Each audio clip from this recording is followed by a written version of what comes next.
Welcome, everybody. Probably can hear me breathing in the background here. Welcome to Let's Talk Tridactyls. I'm your host, Mr. Ed, former archaeologist, paleontological technician, and museum educator. And we're going to have some special guests tonight. We're going to have Fat Jesus, our partner in crime, and Rebirth of the Word, scholar and sage. I thought we'd go over some of my own personal tridactyl discoveries, such as the infamous third eye that so many metaphysical people love to speak of, and occultists.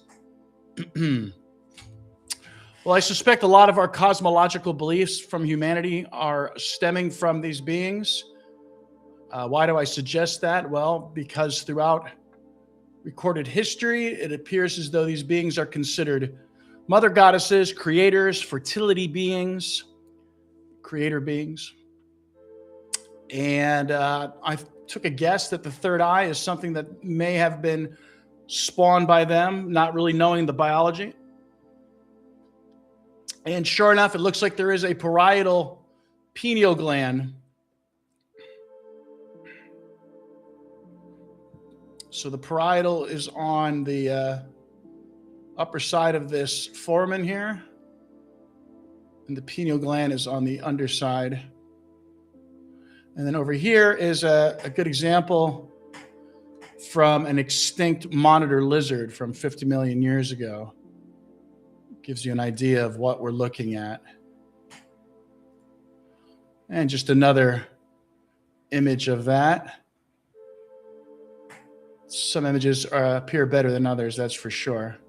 Also, you can see here a healthy, is it a healthy or is this Alberto? This is Alberto's displaced ear bone, which seems to have some similarities to a marine animal. One of the many reasons I suggest these beings are amphibians is this bone here in Maria, her lack of coccyx, this what they're calling fused vertebra, I suggest is a urostyle from an amphibian, a frog specifically. So here is a diagram of that. Just thought we'd go over some past discoveries. Another personal discovery is what appears to be, in my opinion, two distinct chambers with a clear separation of bone in the back of the skull, alluding to a possibility of two distinct brains. Here's the beak on the smaller ones, rostrum-like beak. The furcula or clavicles, paired clavicles, and the stomach ribs, gastralia, found in crocodilians. Just doing a little review here for anyone who's maybe missed some of the information. These are the larval forms I found, some of their faces.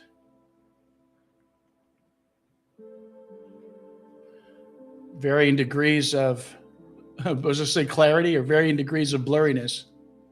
But these are, you know, some of these like millimeter size heads, so I don't feel too guilty. This one here almost looks like one is gripping a smaller one in its mouth. This one here, you can see possible proboscis. Same with this one here. Proboscis, a hummingbird-like tongue, perhaps. Any other good images of these guys? Again, they're varying degrees.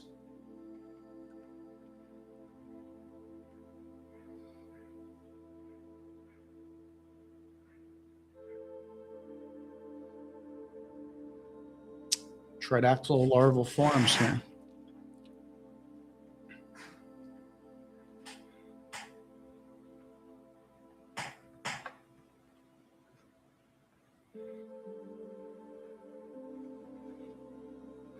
This one here, we might be picking up some tiny lamprey-like teeth.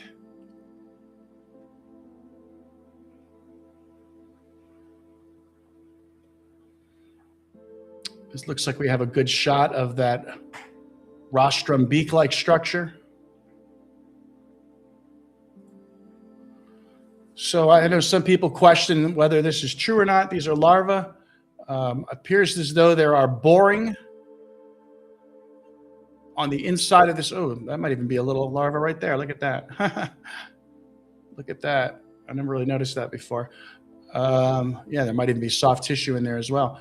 That there is boring going on in the inside of that metal implant. I mean, look at that too. Isn't that funny? A little bit of clarity when you look at things on a bigger screen. Also in Luis's head, it seems to have similar patterns of boring. In fact, we might even catch this soft tissue here might actually be possibly larval forms. Hard to tell in that one. That's Luis's skull. Again, just showing some similar sort of boring marks that are on the skull. Like right here, see these little guys here? They're like little, almost like maggots.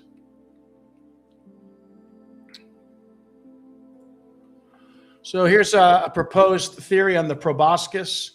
Now keep in mind that the observed feeding orifice was noted by the researchers, the medical researchers, and both myself and Miles noted a fleshy mass behind the sinuses here, which I propose is a hydrostatic pump. And then those ridges, what we're seeing, those ridges may act as a routing and anchorage system for the tongue and a possible forked tongue, mind you. In fact, in the back here, observed canal system, I noted two, what would you call them? Canals, I guess, two canals. And so the tongue would then meet up here in the center, and you would end up with a bifurcated forked proboscis, which, if you're familiar with the mythology and the depictions in art, a forked tongue is depicted quite a bit. And then just a full shot of a larval form. Looking at its head, there's the rostrum beak again. Note too that the young ones appear to have spots. And since they are in a environment where they cannot escape, I suggest they cannot escape because of the diatomaceous earth and because of the cadmium chloride, which is on the exterior of the bodies, keeping the larva within. And then we've mentioned that Euro style. So this would actually be well, it has a tail here. And then these are the feet still fused, in my humble opinion. We do want to talk about Paloma today. So we're going to bring the guys on as we switch over to, we have both the Alien Project open and we have tridactyls.org open today. And let's bring on whoever is here. Looks like we just have Rebirth at the moment. Welcome, sir. What's going on, bro? What's happening? Not much, man. I was over here just looking at some of the stuff you was just talking about. Yeah, I thought it was, it's, you kind of have to go over this stuff constantly because, people forget and people join that weren't there before and whatnot. So I thought it was good to do a little review.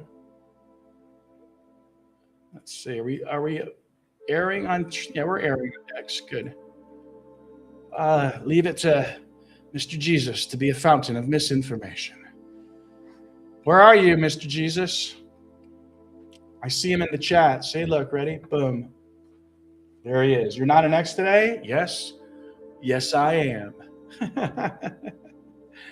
So what else? So I thought it was good to review. I think you even mentioned sort of, it is like advertising, or dare I use the word propaganda. Propaganda has its negative context, and even advertising has its negative context. So it's continuous education, and even when you're teaching kids, you always have to kind of reiterate. So I thought it was good to go over some of my key finds, which I'm proud of, which of course are the larva, the parietal pineal complex, and that proboscis, which again coincides with the feeding orifice that's already been mentioned, which the researchers suggest is for liquid. So use your imagination there. So we've got Paloma we wanted to talk about today. see what kind of images we got from her. So they're going to be releasing Paloma, her files. So even though it's cool to look at the videos, it's even cooler to look at the medical scans. She's got quite the neck. The trapezius muscles look, they remind me of something you might see in an ape. Just like Maria's barrel chest is like something you might see in an ape, which actually, Maria does have 2 different chimpanzee traces. Some suggest it's just the human traces coming up, but with a hit of bonobo and pan troglodytes, I think they were looking at a hybrid, which would make sense. Paloma's interesting because she's one of the few that's been found with hair. So she has like a reddish hair. He says he hasn't received the link. I put it in the Tridactyls chat where I think you suggested to put it last time, Mr. Jesus. So I have used the videos before to help with my research. Can we zoom in on this, I wonder? I would have to probably download this to zoom in. Otherwise, it's, what can we say? I mean, her feet are huge, obviously, right? So Can you zoom in on the feet? I don't think so on this one. I don't know if I've downloaded it somewhere else. I think you have to download it for it to actually, let's, make it work, where you can zoom in. Yeah, because even when you just zoom in on the computer, it doesn't quite work. Unfortunately, we got to do this for now. Looks like Mr. Jesus is here.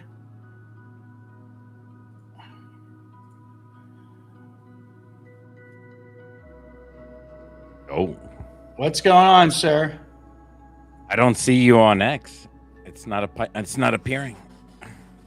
I see us on X. I'm looking. Yeah, at it right now. for some reason. Yeah, for some reason, for even StreamYard, for the last update, they don't allow you to stream to X, and I noticed that on Restream too. No, we're on X. You have to. The thing with Restream is X has its own separate studio now for going live. So that's why. Remember when I say at the end of the show, I'm always like, "Hold on, I'm still streaming on X." Yeah. X has its own studio. You have to. It's a pain in the ass. I don't like it. They changed. So when you start at the Restream, you also then have to go. It's like a 2-step process. Then I have to open X Studio and make sure that I do everything right there. So I wanted to ask you about this because I've been looking into this diatomaceous earth, however you say that word. Yeah, I have some in the house. I'm just going to call it what DE. DE. They call it DE. Yeah. So it says it mainly affects by drying out the stuff. So this means that it will slow down the amount of time the bones would deteriorate, right? And I also learned that is mostly for moisture, and is with silica rich powder made from fossilized diatoms. Basically, just pulls out moisture. And then I was reading about how, because I was looking up different things about how would it affect, like the Nazca mummies or the Tridactyls and stuff like that. And some of the stuff that I took notes on, because I actually have notes right here.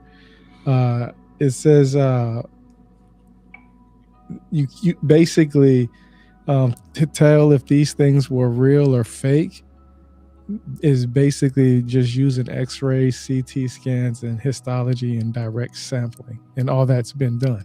This is from a broad different things of, using different ChatGPT, Grok, Google, Safari, Windows Explorer, doing my own asking the same, basically typing out one question and copy and pasting and see where it would lead me to, and ask for different sources.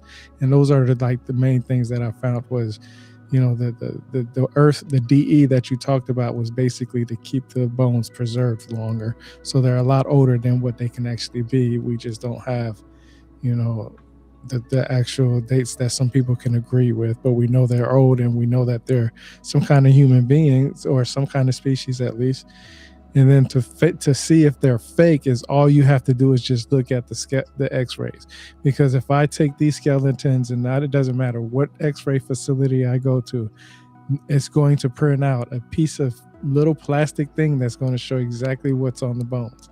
And if you provide that on TV, everybody that reads X-rays and whatever their field is should be able to look at it and just say, look, yeah, there's no denying this is real.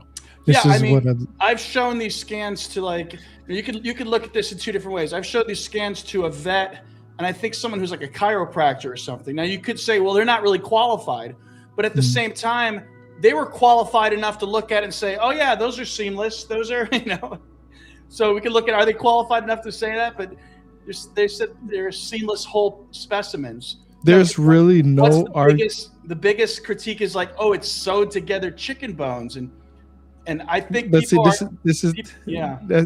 funny you say that, because I watch a lot of television. You guys know that I already told you everything that I watch has something to do with history, some format, some way, right? So I was watching. There's a show on King of the Hill when actually they find some kind of native stuff in Hank Hill's house. They dig it up and they find some arrowheads, and they want to do some more digging. And Hank basically gets jealous of the guy, and he tries to stitch together some chicken bones and this, that, and the third together. And it's just like, you can tell by looking if they're chicken bones or not. Like, I'm not even an expert in the field. I've had enough broken bones in my body to see X-rays of what an arm would look like under X-ray machine. Right. So even amateurs can see if people took the time. So you can tell the people who don't even take the time. Yeah, but it's just interesting, because I've actually I've had a couple of broken bones. My brother had a couple of broken bones. One brother had a dislocated shoulder, and I got to see all those X-rays. Yeah, so I got to see exactly what it would look like. Not just saying I'm an expert on it, but I mean, I know what I see. Right. So if you're gonna tell me something's fake, you're gonna have to explain it to me like my eyes won't believe that it's fake. Like, you're gonna have to convince me hard. You know what I mean? And I'm looking at it, and if it was chicken bones, no two chicken bones are going to be the same. There's not going to be just one chicken bone and one saw. Well, and people are getting the specimens confused. Like, maybe you could say, the small ones could be chicken bones. Okay, maybe. But then there's these other human-sized specimens. How do you? It just shows a gross disconnect. Also, the thing that people do is they share the Reuters news article, and they try to use that against me. Like, see, it's fake. Here's the Reuters news article, and it's like, buddy. Let me ask you, because this is very interesting to me, because I like to take everything in consideration, no matter what it is. How far back do you think these species go?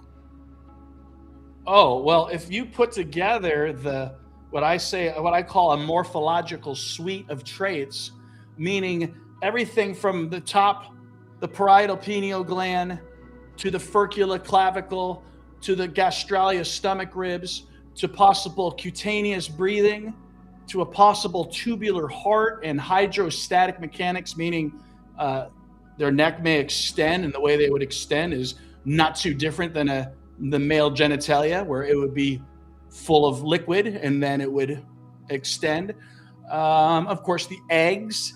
And you put all of this together, and this indicates to me a species from hundreds and hundreds of millions of years ago. But we don't have to hundreds of millions. Hold on, slow down now. You going too fast, man. You gotta let people digest this for a second, man. You just went over the ledge with that. So you serious? 100 million years. Well, I wanted to offer a collaborating evidence to that number. Okay. So there. I just want to make sure everybody understand 100 million years. Hundreds and hundreds of millions of years. Hundreds and hundreds. So when you look at the unknown DNA also, and again, this is just simple extrapolation. Let's just go with a billion. A billion? Well, you could say half a billion. Let's go with half a billion. That's a good way of putting it. I like that. Yeah, half a billion years ago. And if you looked at this, the 65% or more unknown, you would have to go back hundreds and hundreds of millions of years to get a hit on a known species for that DNA. Put those two together, that's two separate data sets indicating deep time. And why do I say deep time? Because again, to have an animal, we'll say an animal, with that fused furcula and just the stomach ribs alone and just the cutaneous breathing, we're talking about what I call a possible basal tetrapod, meaning earliest four-limbed animals. I also use the term proto-amphibian because they're amphibians, but there's something else. There's something else to them. Now, of course, when I say that, we're talking about the ancestors of these beings, like Paloma. When I say hundreds and hundreds of millions of years ago, I'm really talking about Paloma's unknown DNA, her unknown DNA ancestors, because obviously Paloma, as we look at her, she clearly has some primate or Homo DNA in her. So, but if I'm looking at it, because Fat Jesus brought this up like the last two times we did this, that they don't walk on their heels but on their toes, but that means they would still practice in some way bipedalism, right? I call it facultative bipedalism, meaning it was part-time. So according to my my research, they are four-limb first developing amphibians. Josephina's limbs, for example, are longer. So a modern example might be an axolotl. But going back to the walking on the two legs, I use a term I call it the satyr pose. A satyr from mythology. Usually it's shown with like goat legs. But I use that as an example that like Pan, right? Like the god Pan. So I suggest that these mythologies like Pan, somebody saw something like a tridactyl, described it in some way, and it comes out this cartoony looking character. I mean, for fun, I like to, by the way, I sprained my back. So I want everybody that's listening. You can't see my legs, I don't think, but yeah, I like to get up on the tip of my toes and kind of lean my head forward. You're doing an imitation. No, keep going. Mm-hmm. Yeah, I wish you could see the full body, so I could propose. We want to see the full effect. I need you to go back there and get the costume go any farther, unfortunately. No. We need you to get the costume on with the horns and everything. Well, I do play Krampus from now on. Yeah. I've been Krampus several times. We need to. You know what? See if I can find that picture though. You know what you need to do? Put on the costume, do a small video, and then press a button whenever that comes up, and then have you just walk around, prance around like with the legs. I think it would be fun to do it with an audience. A collection of Professor Ed Casas. It would be fun to have like an audience. Make great memes. That's all I gotta say. Do the proposed, move.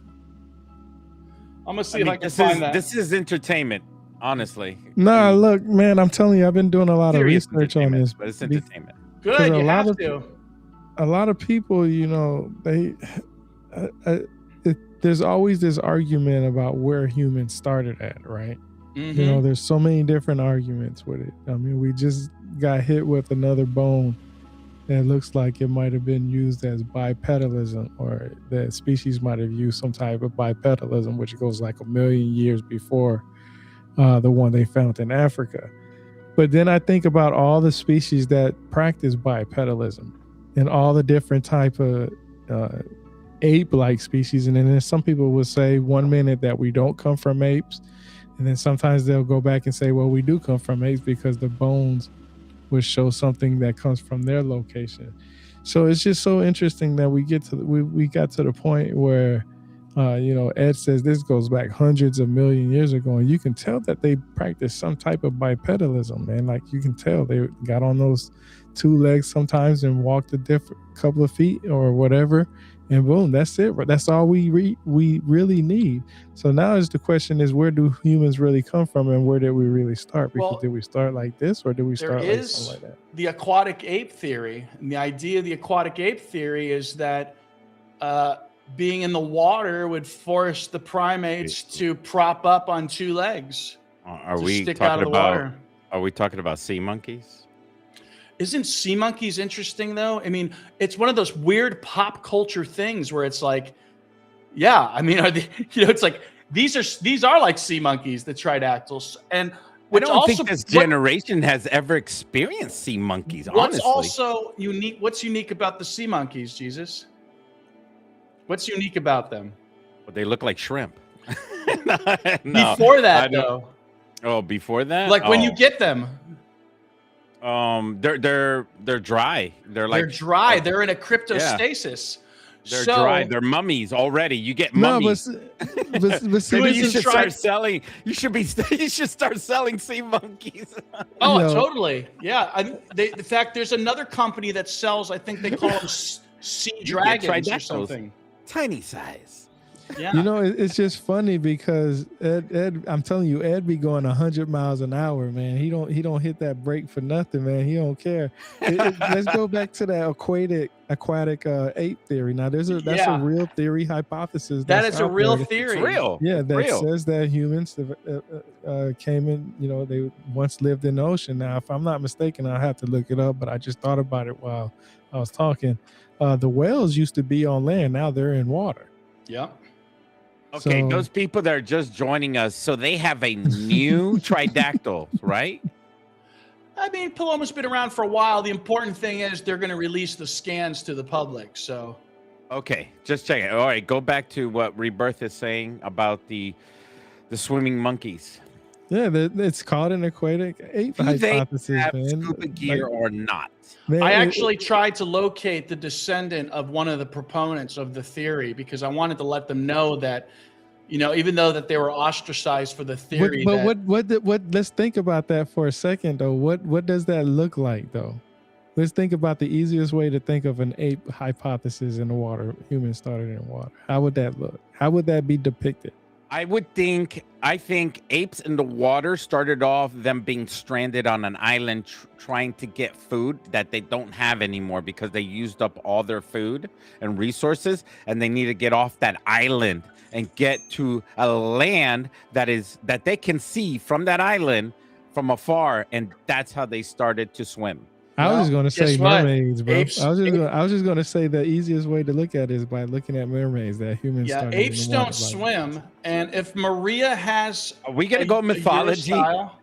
Well, if Maria has a Euro style of a frog, of evidence of a frog resorbing its tail, and if these beings are, like I suggest, go through a four-limb first metamorphosis like an axolotl, then guess what? Mermaids are real. And if they're only part-time bipedal, but they're also quadrupedal, guess what you also have? You have centaurs and you have water horses. This is what Vallée alludes to, and I kind of believe too. That's why it's part of the constant companion theory, which is our mythology would be nothing without various interpretations of seeing these beings.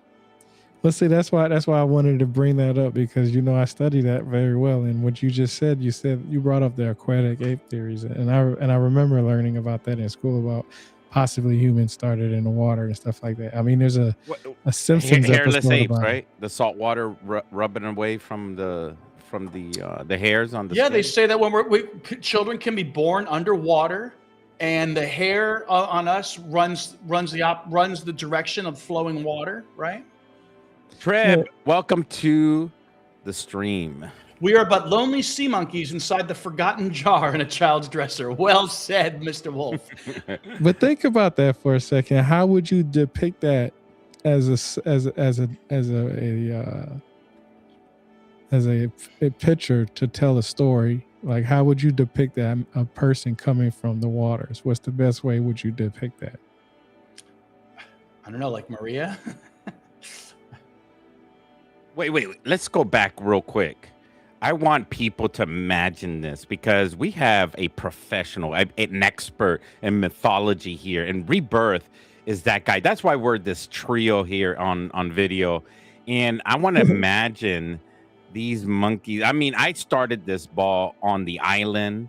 And can you imagine how many of us here can raise their hand and say they have interacted and swam with dolphins? I actually went like every month in Key West to swim with dolphins. The dolphins actually really knew me. Like whenever I was getting close, you could hear them going, you know, like they already knew I was coming. And they didn't see me with their eyes. Yeah, they were already talking. Like I hear the same sound, but their radar and their sonar can detect through walls my internal organs, everything. They know I was approaching, and they knew it was me that was coming. They know people by their sonar. I don't know how they do it.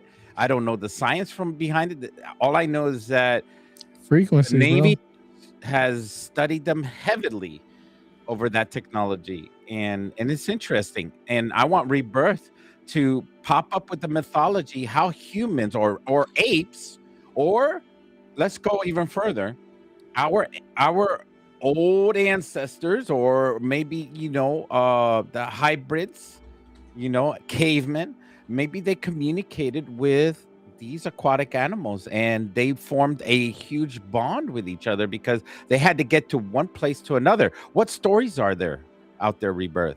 What mythological stories? I was just going to say the Mesopotamians have lots of stories about underground in water or into the depths, or some type of beings in the water that come out.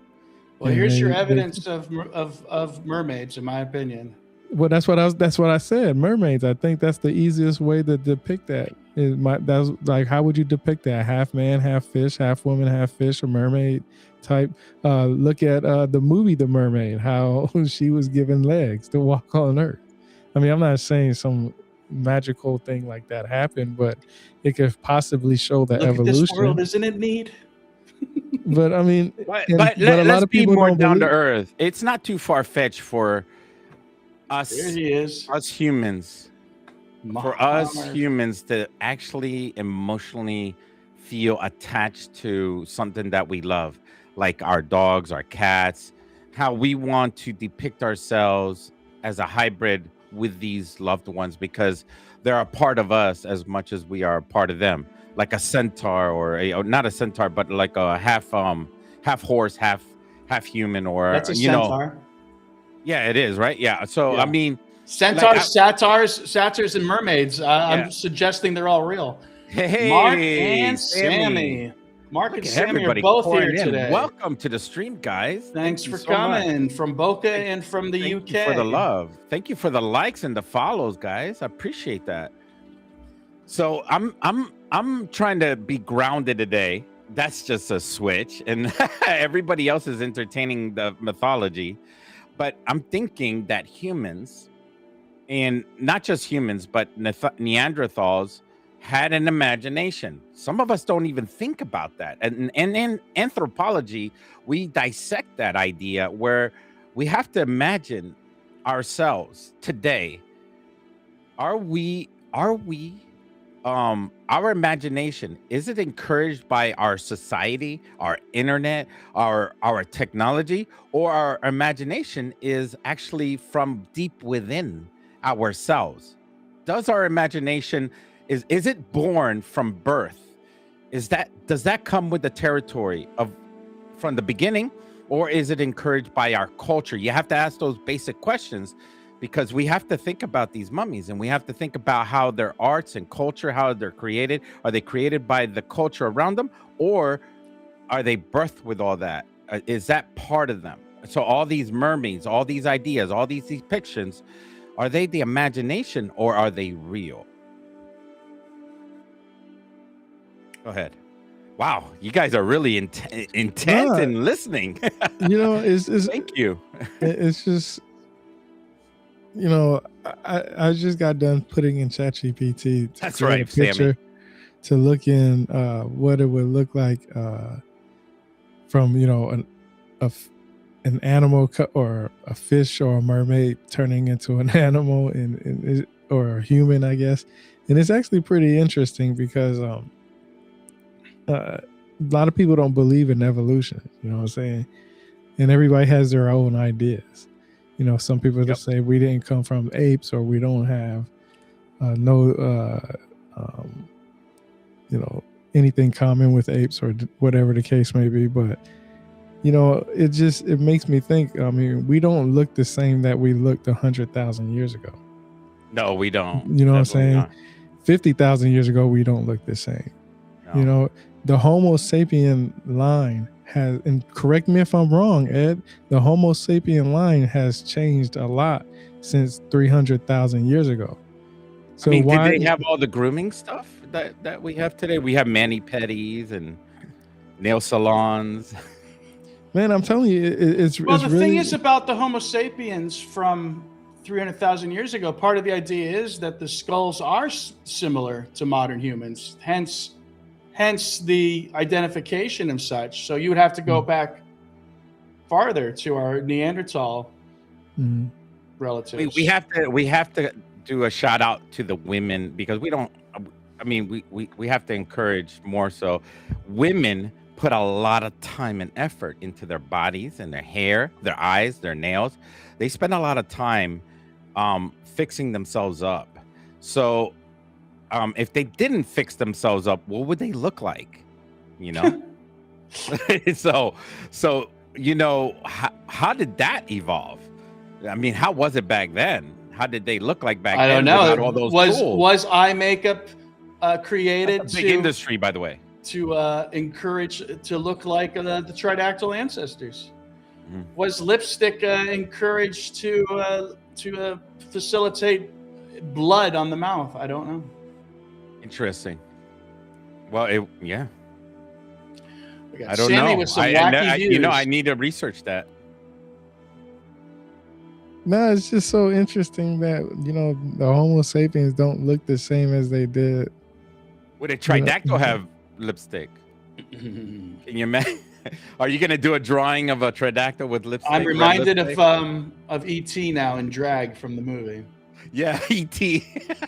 And of course, the other thing about Maria is that they suggest that she doesn't have a navel. That means she wasn't born with an umbilical cord. So she was likely developed from an egg. There's E.T. now.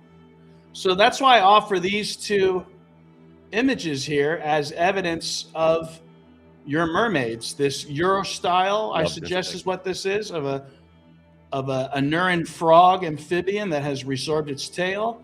And then this here, a four-limbed first larva with its tail still and with the feet still fused, in my opinion. You always bring out that sock puppet, man. When are you going to name it?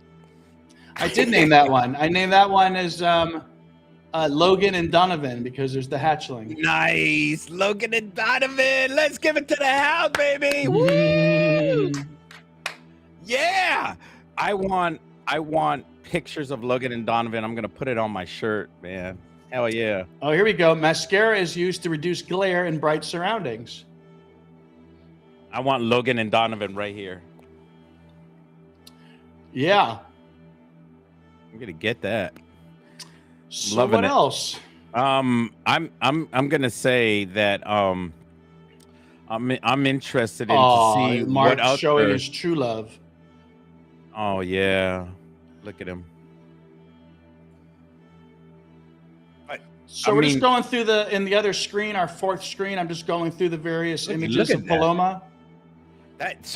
So guys, this has been around for a while, but the thing is that they're just coming out with the scans right now. But how many more Tridactyls do they have? They have not scanned. They haven't been scanned or haven't been shared. I mean, no, they had to all been scanned, bro. If you got a CT, it don't take long to do CT scans. But it costs money and time. I mean, how many scans are doing? Shared is what I meant. Yeah. How many have to be shared still? Okay, have you ever been to the hospital where you have to get a CT scan? How much paperwork you have to do, and the politics behind it? when I you ain't get gotta do scanned? shit. We in the VA, bro. Yeah, This is- VA, man. Come on, man. Where do you live? Look, But here's they a give me bunch a of hard these time. new They ones. actually in my VA we have to go to a tractor trailer to get scanned. I guess it's a third party Gee, contract. why did they name one No, Will? it's right outside the VA. We do too here. No, it's in the VA parking lot, but the trailer is in the VA. So Yeah. but They have one I like asked that, too. them. I'm like nonchalant. Oh yeah, just do a scan, you know. And they're like, yeah, it's not that easy. It costs money. It costs the VA money. They charge them a lot, you know, just to do. So those here's scans. a bunch of the smaller reptilian types that they call them reptilians. Of course, I don't care for that term that we don't even talk about. This is just goes to show you. There's Will, Clovis, Ceres, Bro, look at those beautiful pictures. and Koyuriti. So there is so much more to go over. There's so many more scans to be revealed. And who knows? There's going to be varying degrees of quality of scans, and different bodies may offer different information. You know, So, Paloma this is never has gonna end, a people. This has is a never jaw gonna end. implant. Yeah, it's never going to end. Really. This is gonna keep going. This Tridactyls.com. Professor Ed Casas is not going to say, well, I got other better things to do. I got to travel to Indonesia and do some other work over there. No, Well, if I this is did go to my point. Indonesia, it would be to look for the Naga, who Yeah, I the believe Nagas, these the people Tridactyls. also are. The Naga or Actually, the we're- dragons. We're going to do a trip real soon here next month. We're going to be searching for Tridactyls in North America. Yeah, I don't know if I'm ready for that trip, to be quite honest, gentlemen. I mean, no, you gotta be ready, buddy. You know, or if we can have to pull you out there in a stretcher, we will. Don't. It's funny you say that, because I pulled my back this week, and I have been it caused me so much pain that all I could do was sleep. All I gotta say to you right now is walking sticks. They are amazing. Start learning how to use walking sticks. Buy them, get them. Make them a part of you. They are the most important thing to have at your age, at my age.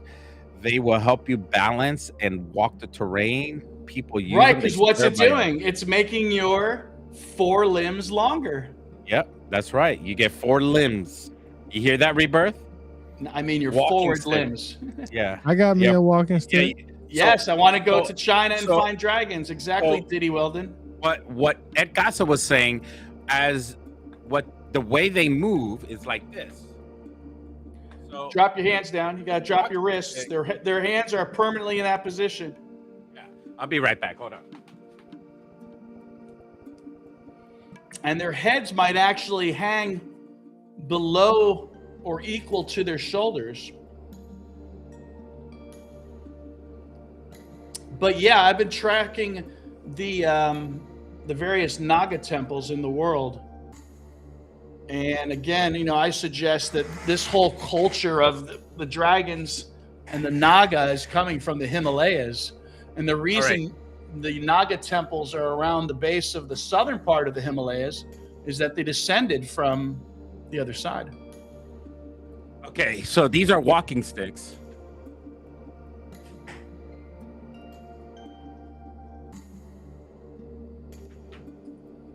So you walk like this.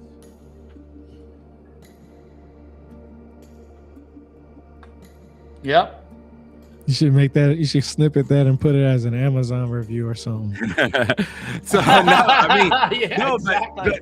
but you know who uses these the most are Europeans, Canadians, a lot of people from other foreign countries. They use this a lot, and they do have underneath this are spikes.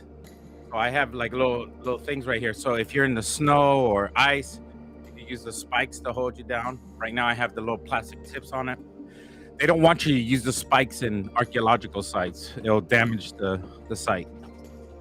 So I have all the tips for this one. These are super lightweight. They're carbon fiber for traveling. I need to work on weight. I got them like 50% off on Amazon on Black Friday. So here's Ika University, where the majority of the mummies are being studied. Well, I'd say the majority. That's not even true. I think they only have a handful of them. So the bodies are spread out. There are various teams working on them, and various labs have studied them. But I noticed this week too. Diddy says you want to go to China to find dragons. Yep, I shared his message at the bottom there. Yeah. Also, I noticed that Rebirth was talking about the Nilotic Congo language. And so here is a proposed homeland of that language, in case you're interested. Sammy, I wanted to tell you, I live in Virginia, where Virginia Beach is. So every year we have the Neptune parade, and we celebrate the mermaids over here in Virginia Beach. It's a big event, huge event. So that's what I'm saying is these mythologies talk about this. I mean, you only can depict these things in ways that you can try to make it being understood by other people. And some people would do half fish, half, human. And then somebody would put like the bottom part being the fish fins, or then some people would put the fish head. Or they'll make them a serpent. They'll make the bottom half a serpent. Yeah, and that's another thing that I was going to say. Depending on where you lived at, would determine what kind of animal you choose to represent that form in the first place.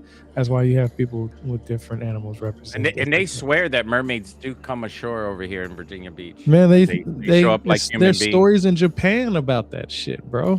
Like these, check out these yellow markers around the south end of the Himalayas. They probably have a secret society out here that closed them. These yellow marks on the south side of the Himalayas are all key ancient Naga temples. And then if I was computing all these different languages, and it is possible that the majority of Earth's languages could have started from a singular location and traveled 1 mile a year and spread out through the world.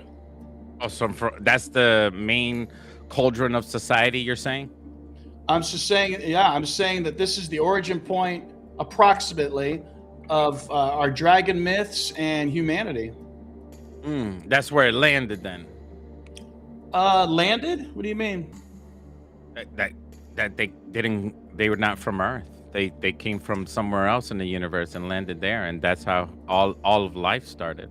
I don't know if they had to come from anywhere else. This could be a natural process of the planet. Possibly.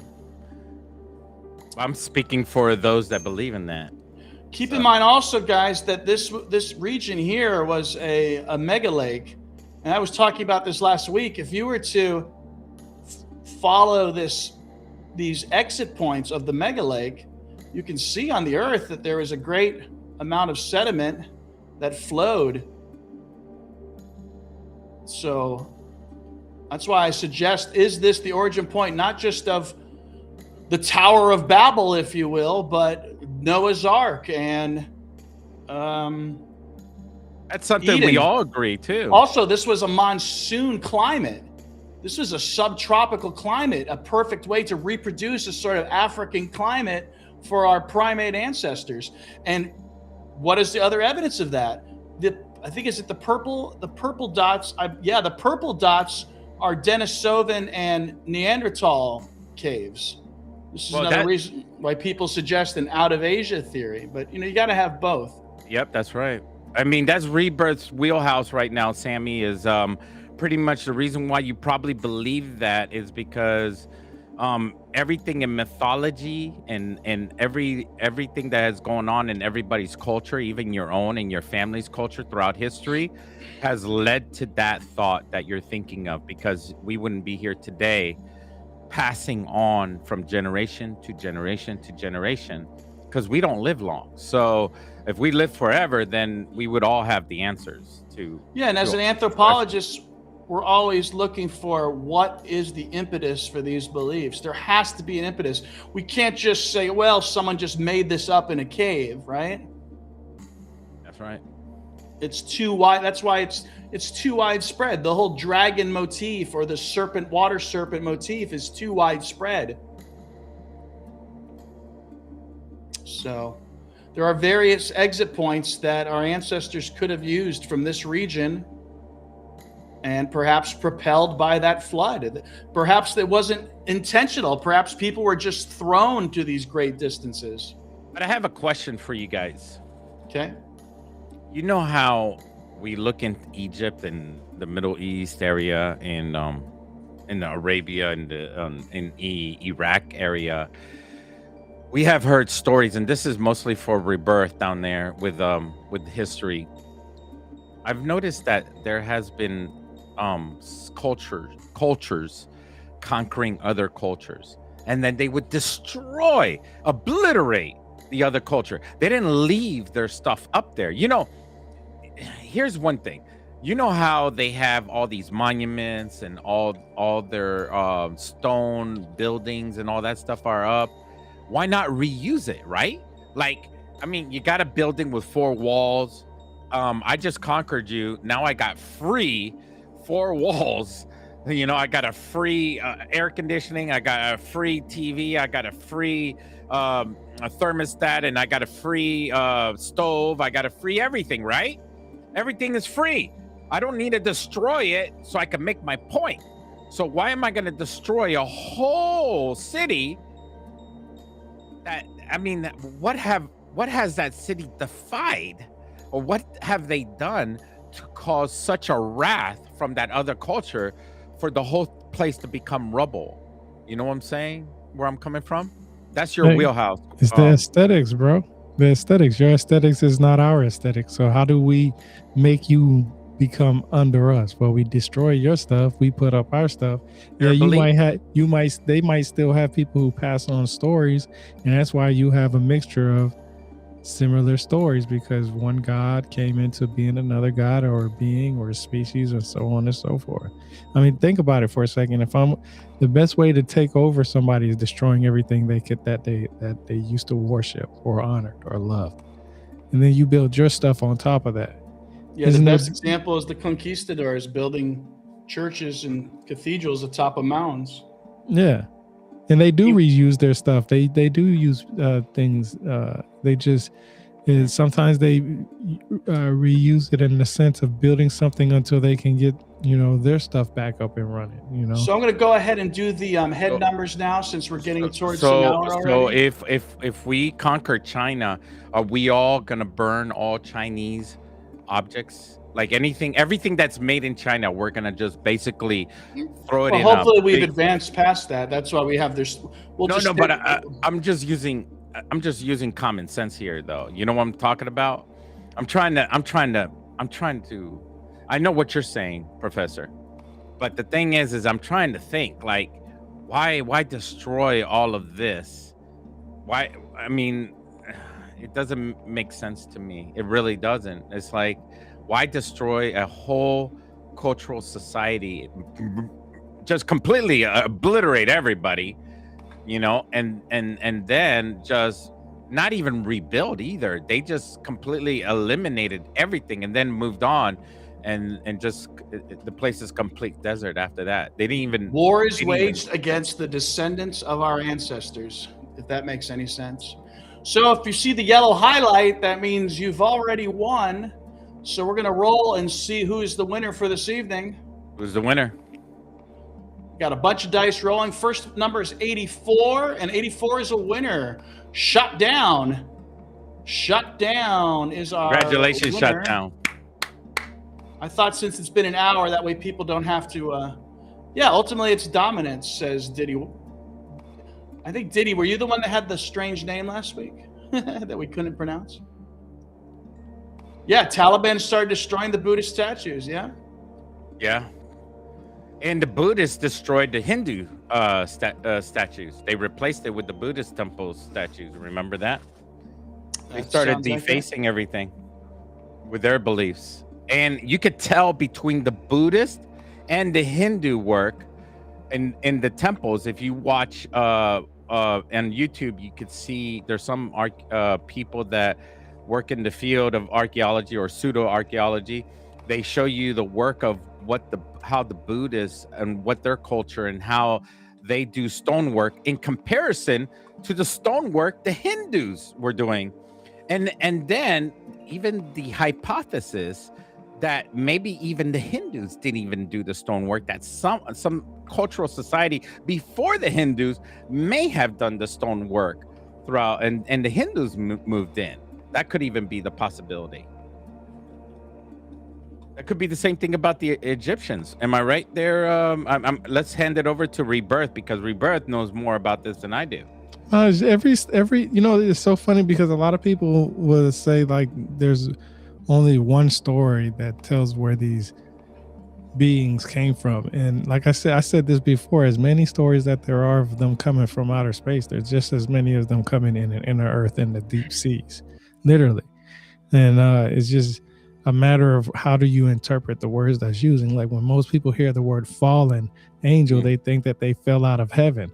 But if you look at the word, it just means fallen, and an angel just means a messenger. So how many times, and I said this before, how many times have you ever used that word or phrase, I fell out with somebody, me and that person fell out, we fallen out? At the same time, though, if the origin point, as I suspect, is the Himalayas, then they would have been coming down from above. Yeah, and that's the other thing, is that mountains were always considered the heavens. Mount Olympus. Yeah, so Mount Kailash is considered one of the holiest mountains in the world. In fact, the Sphinx and the Lion's Rock of Sirajia, Sri Lanka, both align to 1 degree of Mount Kailash. Now, related to Mount Kailash are the two very much holiest lakes in the world. This one here is a Rakasha lake of salt water, and this is a freshwater lake, which reminds me of the life cycle of eels. Eels begin their lives in one body of water and mate in another body of water. Now, if this is a Rakasha ogreous lake, is this supposed to be some pareidolia here? Is this supposed to be a tridactyl head? Is that what they're suggesting? Also note too the name Lankuo, as though it's almost sounds like language. Zoom in to the head of that pareidolia. And where is this exactly at again? Yeah, this is Tibet, the Himalayas, near the base of Mount Kailash. I need you to zoom into the two rivers that lead into the top of the head. Look how wild that is. That's almost like it was man-made, the whole coastline right there. Look how perfect that is. That is just literally so perfect. And then just to add a little bit more science to it, there was salt crystals discovered in the skull of the tridactyls. So not only an aquatic beginning, but a saline aquatic beginning. That's why I always suggest a saline beginning. I wonder if there's a meaning for that. I mean, it could also be a hammer. You never know. So you could actually right, but it's not called Hammer Lake though. It's called Lake of the Rakshasa, the ogreous lake. I don't think Sammy and Mark noticed, but you guys have already won your tridactyl heads. I was hoping you guys would notice. Congratulations. I love mine. Here you go. So yeah, and also I believe it's, speaking of Buddha, I believe it's also at this lake where Buddha's mother was impregnated by where the god keeps his flying swan craft. So what does that mean? Buddha's mother was impregnated here by the god, and by she remembers being impregnated by a white elephant with 6 tusks. Looks like that lake looks like a head too. So, and this lake also looks like a head. So is this a human head? No, it looks like a tridactyl head. Or is it a hybrid head? It could be. What's that other one? What's the other ones that's on there? What are those other ones? The other lakes? Yeah. Yeah. Well, it's funny because I did all the blue dots are me tracing all the saline lakes. Okay. with a suggestion that perhaps these our ancestors or tridactyl ancestors perhaps were following these saline lakes to get to Maybe help- there's a tunnel underneath all that to where they help travel. spread through the world. Maybe they travel underneath Mhm. between those. That's their aquatic tunnel.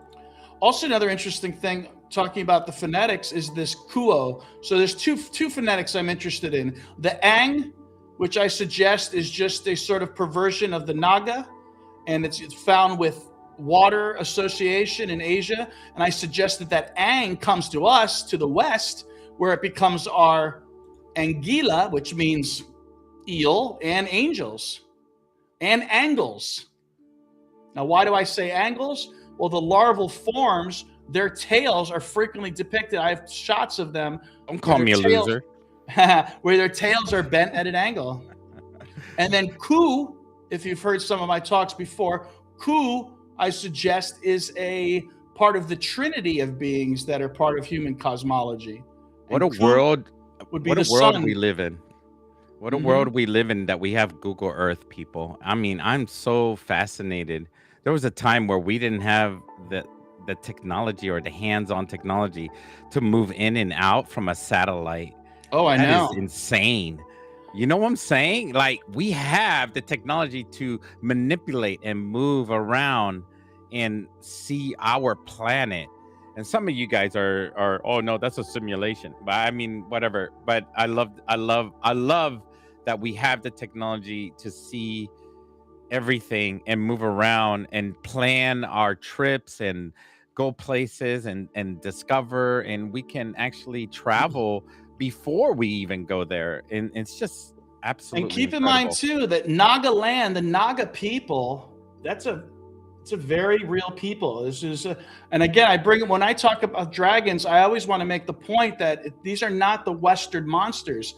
People in Asia believe they are descended from dragons and descended from the Naga. And there's even a myth in Myanmar we talked about recently about a creation myth of people developing from tadpoles, which lines right up into with my discoveries of the larval forms in the bodies. So my question is, don't we have tridactyls here in North America? We do. You can see them in the petroglyphs in the native Northwest. Because I think it's important for us to discover our indigenous culture here in North America, and we need to travel around because we have a lot of viewers here that, you know, they can't make those trips far away, especially now that we're in a time of war. It's very difficult to travel. But if we could travel inside the United States, that would be even better. You know what I'm saying? So this tribe here appears to tattoo tridactyl faces onto their own face. You can see the supraorbital arches, and you can see the triangular temporal bones coming off the side. You can see the cross hatching of the skin pattern, and you can even see what appears to be a fused clavicle. They've tattooed a furcula onto their body. Wow. So they're doing the same thing as the mummies, the hybrids that are in the mummies. They, instead of physically fusing all of that as a mummy, they doing it with the tattoos. That's incredible, guys. And then look at this depiction of these Naga. Someone said to me, oh, well, they look like snakes. And I said, snakes with noses? Tridactyls have noses. These are depictions of Naga. Look at these. I mean, they're like cartoon humanoid faces. And people think that these are monkeys. So, Yeah, well, what happens is every researcher is going to come up with their own suggestion of what they think these are. down to earth suggestion. That's what they're looking for. So they don't be discounted when they do their peer review in their and all that. In their defense, they didn't have the tridactyls to riff off of. I have the No. tridactyls to riff off of. Yeah. I already compartmentalized them as being real beings. So that freed me. Once I realized that they were real biological beings and that they were in fact depicted in the archaeological record, well, then the rest started to fall into place. Yeah. So I was looking for we're still watching your Adobe Express here. Yeah, I was looking for another depiction of. We see your little doggy. He was a puppy, huh? Well, I did mention this about we've looked at this before, but since we were just at Mount Kailash, you can see that the remarkable similarities. And of course, these are giant objects. So the fact that we can even get a degree that's even close is amazing. The Sphinx at 30 degrees north, Mount Kailash, 31 degrees north. Lions Rock, 81 degrees east. Mount Kailash, 81 degrees east. I'm interested in Lions Rock because it's difficult to get up there. And the way to get up there, you have to climb the rock face to get up there. They put stairs there for people to get up there. Sure. But that's not how that's right. They got up there. They didn't get up there with stairs. They climbed up with ropes. That's how they got up there. That these people were climbers. Like it's a whole indigenous culture of climbers that climb really fast. That they were tree climbers and mountain climbers. They were just a whole culture of climbers. They were just insane. The best climbers in the world that you can only imagine. Just amazing the strength that they had just from birth. That the babies being wrapped up in cloth and the women just just with the babies on their backs or in their front, just climbing up those mountain cliffs and everything, putting everybody in danger, and they didn't care. That was natural. That's how I imagined it, man. It was absolutely something to see. It's incredible. That's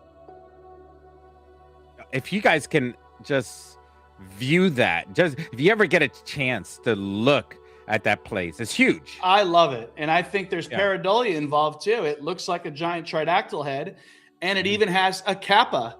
So the kappa from Japanese myth has a concave region in its head that holds water, and at the top of that Lion's Rock is a place to hold water, a pool of water there. And they had the home advantage.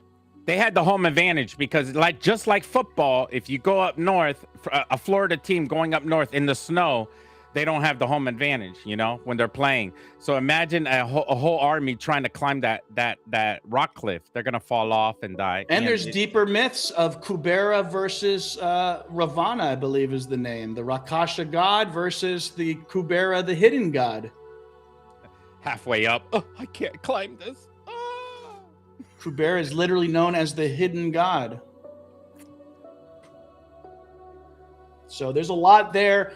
I like Rebirth said, I put a lot out there, but I'm also trying to seed their own imagination to go out, find one of these pieces of data that you find interesting and research it. And let it take you places. I wonder if there's a culture of water. I mean, we were talking about water people, but an actual human culture of water people that are not tridactyls. Yes, that there is. Lived practically underwater, like they would hold their breaths longer than anybody else. And anybody that tried to reach them to attack them could not survive underwater long enough. They would drag a person underwater and hold them down and drown them to death. So because there's they didn't people live of the underwater. Celebes Sea. So let's go look at the Celebes Sea. So I always suggest this. If you want a place for Atlantis, here's a place that is nearly circumnavigated by land. It would take you a sort of spirally route, assuming in earlier times that this landmass was higher. And who lives here but a tribe of people that are genetically predisposed to hold their breath longer. So I suggest, why would you look farther? Also, this region of the world is the beginning of marine navigation. We're suggesting that at least 50,000 years ago, people were using boats in this region. Of course, yeah. That's amazing. Man, we got to visit so many places. I mean, bring those donations Peru is in, interesting, man. but I'm also interested in going to, in August, I think is when India has the big Naga festival.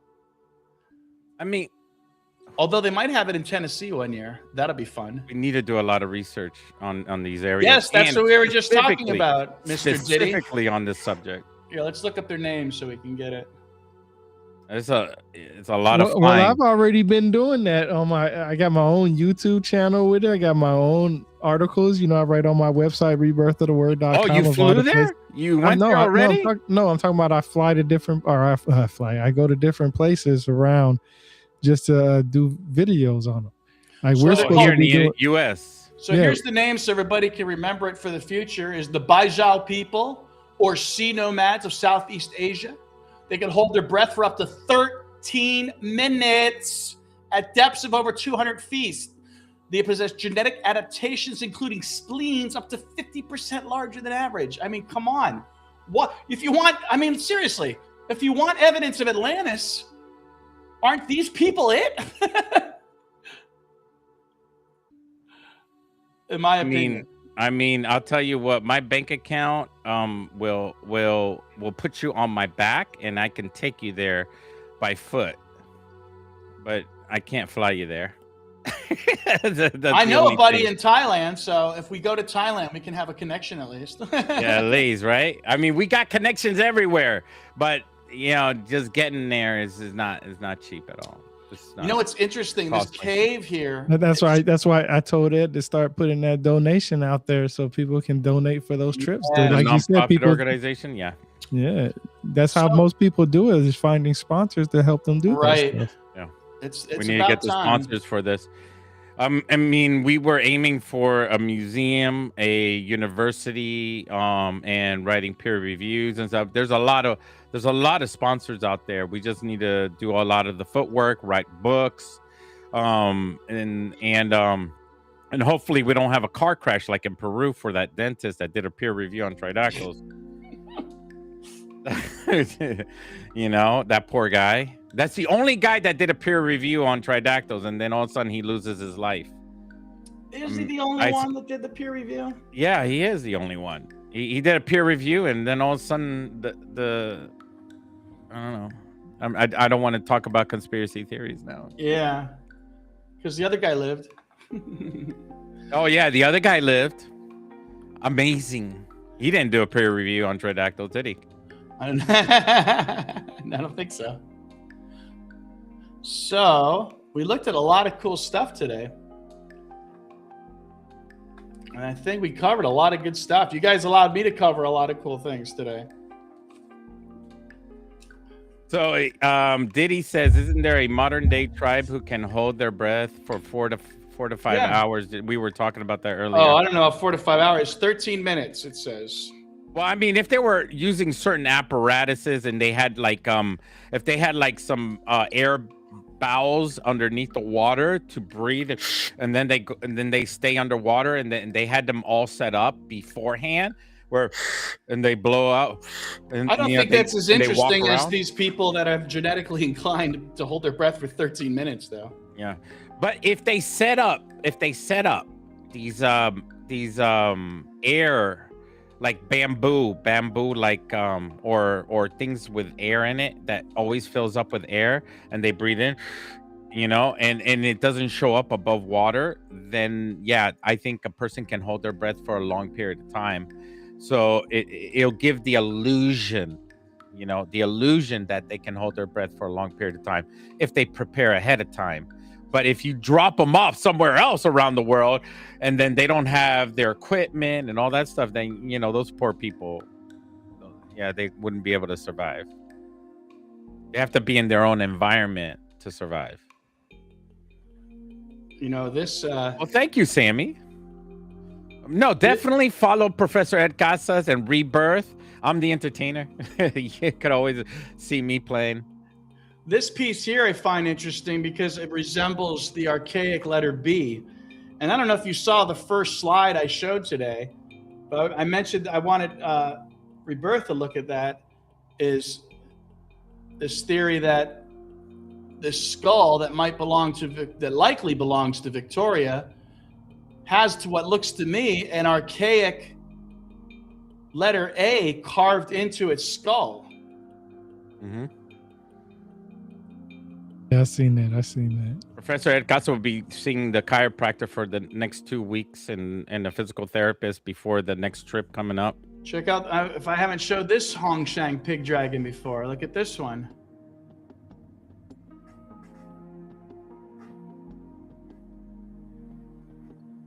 And this is an interesting piece. This is on a turtle shell and with a serpent in the shape of a letter C. Is that a copyright? Copyright?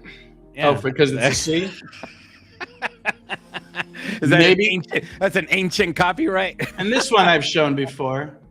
Just further evidence of that four-limb first metamorphosis that I suggest is out there. A little archaeological joke there. But it's generally accepted that people understand that everything came from the water, from life first. Life started in water, on Earth at least. Yeah, Except we've always said religious that. We've atheist always people- said that. Yeah. That we've Except developed from believe it- some amphibian that crawled from the water, right? So are these those amphibians? Because it certainly seems like it. And if you put together that hundreds and hundreds, what we say, a 500 million year origin, combined with mythology of these beings, of showing tridactyl faces and calling them creator beings, what is that telling you? It is a collision of data. It's just interesting because, like I said, the one thing that I do know is in mythology, the Anunnaki gods, a lot of people think they came from some planet named Nibiru. The actual text says that they come from the depths of the sea. You can look at it in their depictions of their gods being half man, half, So look at fish-like. that. Someone sent us off on a red herring because of that, when we should have been focused. What was that, willful, or was that some ancient alien theory? Well, it's the Zachariah Sitchin ancient alien theorist ideas. They get it all from Zachariah Sitchin. So he did us a disservice. He gave us a great red herring. No, and I believe that too, because one of the key things that make me understand that it started in water, at least from the Sumerian side, Mesopotamian side, is the word Abzu, ABZU. That literally means some type of water. That's it also seems to be, if I'm not mistaken, a theonym. It's a name, isn't it? Also. Thank you, Sammy. Well, because when you was talking about the fresh water and the salt water, that goes back to the Tiamat. It goes back to the Tiamat and the two Marduk. gods, a saltwater god and a saltwater goddess and a freshwater god, if I'm not mistaken, which would coincide with my theory, and also even modern evolutionary theory, which is a mother goddess mates with the male local. Yeah. Now my question is how many places on Earth has that same similarity of water, of fresh and water? Also, that there's that what I call my own folk. I call it folk etymology, because I'm kind of putting together my own sort of proto language. When you break down Abzu, you have Ab, which is a father phoneme, and Zu, which is an animal morpheme, which I've seen in multiple languages. So it's like saying animal father. That's what I'm saying, is that I know what the mythology says, the ones that are most famous for it. And I know that when it comes to the Anunnaki, the idea is not that they came from some planet named Nibiru. That's one thing. That's why I always harp that I don't understand how Billy Carson goes around saying that. Same dudes. He picked up the torch from Zachariah Sitchin and Eric Von Daniken, and he's saying that they came from. But I'm telling you, I'm serious. That's like one of my biggest questions, is where did these guys came from? This is the whole reason why I'm on this journey in the first place, is to understand these gods and where they came from, and it led me to understand mythologies and the Bible. What do they bring with them when they come out of the water? Well, sometimes they have baskets or bags of some sort. Well, I don't mean physically. I mean, like, they bring civilization and language and writing and that's what I'm saying. That's what it says. And all these things. And it just... you're not hearing me. Listen to me. That's exactly what it says in the mythology, is that they came from the waters and gave humankind some kind of knowledge to better themselves. It literally says from the depths of the seas. It doesn't say from outside that of Earth's is atmosphere. another data set that just collaborates with everything we're saying tonight. And then when you look at the Ubadians that came before the Sumerians, that came before the Mesopotamians, that people will call them, technically they would be the Mesopotamians. They would be probably one of the oldest because they came before the Sumerians. They have depictions, which I showed you guys, that look like some kind of reptile, and I know you don't like to use that word, but some kind of amphibian type, maybe salamander, lizard, or whatever, some type of water animal that's almost, depicted as that in their artifacts. So it makes me looks wonder, like the Tridactyls. It has the broad shoulders of yeah, the we Tridactyls. talked about that. Yeah, we talked about that before. Yeah, and I brought the pictures up. The skin scoots. Yeah, so that's what I'm saying is that whether I want to believe this or not, it's not whether I want to believe it or not. It's what the facts are showing exactly. me. We don't never plan these discussions out. So when you was talking about that fresh water and salt water, the immediate thing that I thought about was Tiamat. That was like the first thing that popped in my head. And then like the ideas of the mountains. I know for a fact that when it boils down to religion and even just any idea of gods, they usually sat on top of mountains, and that's when Fat Jesus said, like Mount Olympus. I've said that many times. It is like that. The mountains, which Olympus isn't a Greek word. Yeah, but it is a foreign word, Olympus, and there's in Peru there's Ollantaytambo. So yeah, that's what I'm just saying is that I see what you're saying in these mythologies, and like I said, we don't go over here and say, hey, say this or say that. I just want to make sure I listen to what people say, and I know what mythologies talk about it, and I know how deep it is. I hated talk. The Anunnaki again. I hated that talk. Reptilians, how stupid. The Bible, don't believe it. And now. Through my research is where we're at today, and collaborating with you guys. This wasn't like an intention. This wasn't like I wasn't here to preach a belief system. This is what I've just is unfolded once I was able to realize, oh, the Tridactyls were once living things. Oh, they were depicted in the archaeological record. Once you have those two concrete things, Tridactyls are real. Tridactyls are in the archaeological record. You have nowhere else to go but to uncover the truth and keep going further. Well, that's why I wanted to share my belief on this whole situation with aliens and cover-ups and stuff like that. And I'll give you guys an idea because I had a experience with an alien encounter myself, and I'm not going to go into detail about it right now. Maybe later on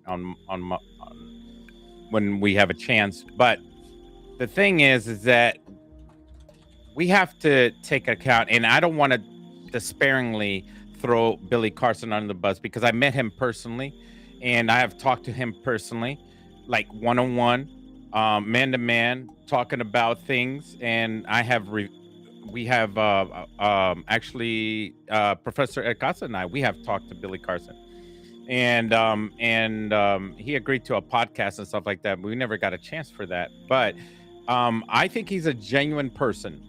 Now, the information he puts out on his video, he had a situation with his previous spouse, and she helped him put that information out. I don't know if that's a third-party thing or whatever the case is. I don't know what his belief is right now in comparison to the past. All I know is he's just a businessman, and he likes doing the things that he does, and this is just his life, the way he runs it. But, I think genuinely he's a very good person. He's a nice person. As far as he trying to hurt us or do anything, no, he's not a hurtful person. He doesn't go around hurting people or trying to do damage to people or anything like that. He's actually a very nice person. You ever get a chance to meet him, go ahead and meet him personally. You're going to find him. He's a genuine, very nice person and stuff like that. He won't attack you. Is this a plug for Billy Carson? No, I'm not trying to do. I want to give people my assessment, my personal assessment of when I met him and talked to him and communicated with him face to face, and we had a long conversation. That's all. I just wanted you guys to know what I saw about him. And I'm a good judge of character whenever I sit down with people. I've met him before. I've met him at Cosmic Summit. I talked to him one-on-one before too about some of the stuff that I had. Was he a bad concerns with. person? No, and I don't think anybody's a bad, being a bad person is subjective, first of all. So, your bad person could be different than what I think is a bad person, you can be a nice person and still Well, a manipulated person is a bad person. That's what I think. A person that likes to manipulate information or manipulate people to do things in a certain way, that's a bad person. But I haven't found him very manipulative when I communicated with him. No, he truly believes what Zachariah Sitchin says. No, that's not being a bad person. I know Zachariah Sitchin literally has his own ideas about it. The problem is that he wasn't able to provide sources for it. He would use the broad terms like Enuma Elish or the Epic of Gilgamesh, but anybody can go and read that stuff for themselves and see that it has nothing to do with extraterrestrials, especially when you learn the linguistic sides. He doesn't teach you the linguistic sides of how these words came to be, like the Strong's Concordance and stuff like that. He talked about it in his videos and stuff. But when he first wrote that book, he didn't talk about that stuff, and that's what most people go off of. And Billy Carson, like I said, he's not a bad person because I don't know him personally. I didn't grow up with him, and I know people that you can grow up with somebody and they can be one way and a whole nother path. I mean, I got family members that's like that, so that's that's neither here nor there. But when I say is when it comes down to understanding the facts of what the information say, it makes me wonder, okay, if we believe in the Tridactyls that we believe in, then there's more of a possibility of them being the Anunnaki rather than them being from a different planet. And I say that with sincerity because that word Abzu, the number one word that has to do with any of it is the word Abzu. And then we look at the depictions and the stories and the mythologies, and then you're just like, where does it say that they come from a different planet? Where does it say that? And there's no cuneiform tablet that we have that identifies that, but we have plenty that identifies the water. Even with the depictions and the drawings and all the other stuff, it has to do with the water. So now it makes me wonder who are really these Tridactyls now, because if it's this idea that they could have went from water to land and possibly gave us information, then now I'm stuck on a whole nother whirlwind of trying to gain knowledge, because my whole idea was that they came from outer space. But then you look at the mountains that Ed just talked about and how there's water up there that can sustain life in some ways. It just makes you think, okay, now what are we going to really do? Are we going to change our ideas because we feel like it combines both, right? They can come from the water and descend at the same time. Yeah, so it makes, and that's what I'm saying is that's a possibility too. Like maybe that was the easiest way for them to land without causing too much damage to their spaceship. But my question is, where in the myth does it say that? We know what the myth says where they came from as far as the water. So counter that with something that says they came from the skies. And all they have to do is just show that. And I know Zachariah Sitchin gets that cylinder seal VA243. But if you listen to everybody that talks about that cylinder, everybody, including Billy Carson, says that's Sumerian. No, it's an Akkadian. It's an Akkadian tablet. It's from Akkadia. It comes after the Sumerians. And not only that, the Sumerians didn't even really talk about the gods or depicted their gods in a way where it was language. It was the Akkadians that did that. So now it was never the Sumerians, it's always the Akkadians, but everybody throws everything into the Sumerians. And that's why we have a lot of confusion. If we understood, like I said, If we all believe that it's Tridactyls and these Tridactyls are real, then there's no doubt in my mind that this is possibly the Anunnaki that they're talking about.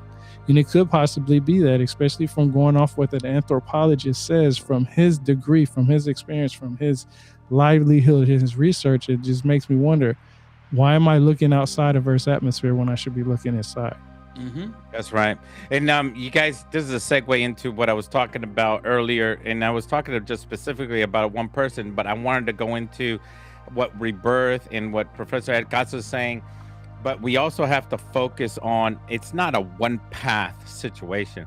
This is not the yellow brick road. Like in some movies, they always say, stay on the yellow brick road. This is the one, how society wants you to think. This is one religion. This is one way. This is one thing. This is one, everything is always a one thing. And it's not. It's multiple. If people don't open their minds and step outside of the box and look at the world from outside, from a moon's view, we're going to get stuck in this narrow view, this narrow mind of thinking, where we're going to be stuck on one path. And then that's my concern about Judeo-Christianism, is that I suppose I'm Catholic myself. I'm not really practicing, but it's just very concerning that everyone is focused on this one Bible, this one part of the world, this tiny holy land. Even now with war, that way. Yeah. We were taught that way. When there's this whole world of Asia that no one looks at. Yeah, it's cultural. So we don't see that's why I love Google Earth, because you see the whole world. You could travel around it. You can move the ball around, and you could go to each place and you could travel to it. And traveling is important too, guys. If you ever get a chance, don't stay at home on that couch. Travel, go out and go to other places, enjoy other cultures. That's why we have Rebirth here, because he is to me, he's the expert. He's our expert in cultural mythology and cultural history and talking about these things. And he helps dissect what we're talking about. And he's the third person in. And my belief, I think it's everything. Shadow beings. We haven't even hit upon that. We haven't even talked about shadow beings coming from a parallel universe, because we don't know anything about them. Yeah, we talked about the Lore's canon plenty of times. I bring that up. Yeah. I mean, you have, but I mean, between I and Ed Casas, way before you came along, we didn't talk about shadow beings, right? And other, they call them shadow bitches, and other streamers call them, because when they look at these ghost stories and say, "Oh my God, look at it, shadow bitches!" Yeah, there's a shadow being wandering around in those ghost TV shows and stuff. It's crazy. No, I agree with you. I believe two things can be true at the same time. But where is the actual text that says that? I can see if you tell me what you see, I can see what you're saying. But it's hard for me to talk about that when I haven't stumbled across it in my research. Yeah. Maybe you haven't seen it because you're not looking for it. That's the thing. And but I am. That's one of the things that I'm looking for to see is, okay, I trust me, I've read so many different books on UFOs. Let me put my tinfoil hat on real quick. Hold on. I put on I read so many books about UFOs from, people who from back in the day, like Bramley. I read about stuff from, about Inner Earth with Admiral Byrd. I've read so many different UFO. I watched Ancient Aliens. I understand that UFOs are real. And I understand that they say that they went outer space and they seen flying objects. I understand all that. I get that 100%. So two things can be right at one time. But initially, is our human being, as a human being, are we the gods of this planet? And because of our hybridization and our changing from our original bodies, did that take away from some of the things that we were able to do, even though we may have been some in the water and some on land? I mean, two species can probably, aren't dolphins mammals? Yeah. Mm-hmm. Aren't we mammals? Mm-hmm. So why can't that be the same thing in hundreds of million years ago with the same intelligence? Dolphins and orcas are literally the intelligent beings of the water, right? Mm-hmm. And you know what's so funny? Orcas and dolphins are dolphins. They just call them different. Yeah. Next month, when we head off to North Carolina, we might experience a cryptic being. We might experience that'd be nice. What do we call what do they call them? The mimics. When we're out there in the wilderness, when we're checking out the indigenous culture in the mountains, we don't want to be experiencing the mimics, but there's a possibility we will run into it with our cameras. We have I will be glad to face any metaphysical being you put in front of me. Yeah, but I mean, if we experience it, then we'll catch it on camera and we'll share it with everybody here, and we'll tell you we ran into mimics up in North Carolina, deep in the mountains. We're gonna be up in the Black Mountains, guys. So we're gonna be all the way up there. So, any lighter fare we can talk about to wrap up this stream here? We're going on what? Good 2 hours here, just about. Any lighter fare? How did you like Starfleet Academy, Fat Jesus? Bro, Starfleet Academy is the SHIT. It is awesome. It is awesome. I love Starfleet Academy. 1,000 aura to all the cast members of Starfleet Academy. I love the diverse cast. I love the writing. I love how they continued on from Star Trek Discovery and then they into the future. It's just absolutely incredible. I can't wait to see next week on Thursday what's going to happen. There's so much discussion on the internet. People are fighting against each other, talking about what's going to happen next. If Discovery is going to appear, if they're not going to appear, if who's going to sacrifice their life for the rest of the crew next week. Everybody's at odds with each other right now on the internet. It's insane. Oh, check that out. What is this? So I was inspired. I was inspired by I tell you what, Rebirth. Look what Professor Ed Casas created here. For whatever reason, man, those mannequins that you brought to life from the pirate thing, it's blew my mind on so many levels. It's kind of freaky. Make it full screen. Make it full screen when you play it. It's kind of freaky. And also the other thing is, I think museums should encourage this because what a great way to bring your experience to life, but to go to the museum. I mean, they should like put a sign up that says, hey, film this and use this AI and bring our exhibit to life. Did you see that, Jesus? Yeah. He took the 3 pirates and brought them to life. And he said to me when I showed him these drawings, he said, well, you know, you could bring your drawings to life too. And I'm like, what a great way to put a little advert out. So I'm putting together. Play it. Just play it. I'm putting together a role-playing game. So if anybody wants to join, it'll be what's called a West Professor Marches is game. Very creative. Yeah. And so if anybody ever wants to join, I'm going to start this campaign on whenever the time is available. So here's a little promo for it. I thought we'd lighten up the mood so we can wrap up this show tonight. We had a great show, though. Where do you find the time?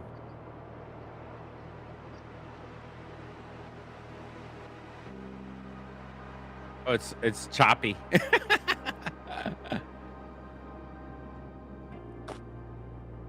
just choppy for me, or it's choppy Just for you. everybody? Well, I don't know. I shouldn't talk. I could see the movement. Yeah, I see the movement. It's like almost like a comic book.